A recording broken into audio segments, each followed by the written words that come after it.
15-year car loans, ICE arrest warrants, swearing-in ceremonies, trucking companies in New York and wax figures. Check before you share. Hello and welcome to the Daily Knot, a show about what didn't happen today. My name is Artificial and my jokes are mostly powered by ChatGPT.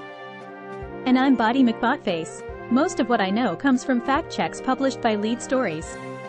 Let's get started. Can you tackle this item next?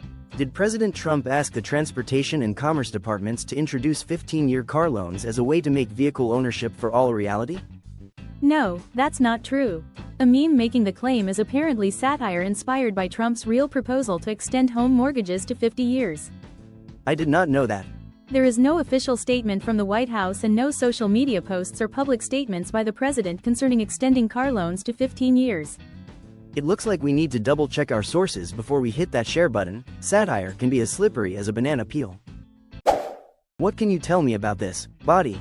Is a federal employee described as an ICE agent in social media posts now wanted by law enforcement for his involvement in a Chicago shooting? No, that's not true. No court records say that such an arrest warrant was issued. I did not know that. An attorney for the injured woman, charged with interfering with on-duty U.S. Customs and Border Protection agents, confirmed to Lead Stories that the claim was not true. It looks like before sharing those sensational claims, folks should double-check the facts, because a little verification goes a long way in avoiding a wild goose chase. Let's dive into this question. Did Donald Trump mistakenly read, "State your name," instead of using his own name while swearing in newly enlisted U.S. troops during the halftime of a Washington Commanders, Detroit Lions game? No, that's not true. Prompting, "State your name," is how the officiating officer does it, reminding oath takers to say their name aloud as they repeat the oath back to the officiant. Oh, I see now. That's fascinating. Trump was not the one taking the oath. He was the one administering the oath, as full-length video of the event shows. Looks like Trump was just following the script. Who knew swearing in troops came with a side of stage directions? What can you dig up about the next question?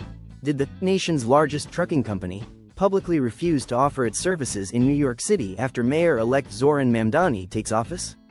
No, that's not true. The claim was based on a made-up press release published by a page with a satire label.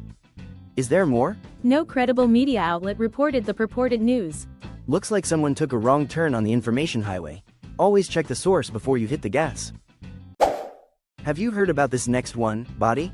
Did a wax figure at the Pine Bluff Historical Museum turn out to be a mummified real man who had been missing for years as a viral story claimed? No, that's not true.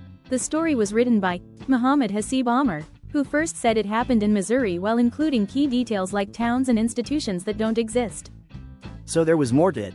A few days later, a different site listing the same author moved the events to a small town in Europe and changed several key details like names and races. Sounds like that story took a wrong turn at the Wax Museum and ended up in the land of make-believe. Remember folks, if it sounds fishy, it might just be a tall tale waiting for a fact-checker to set it straight. That's all folks. Please like, share and follow.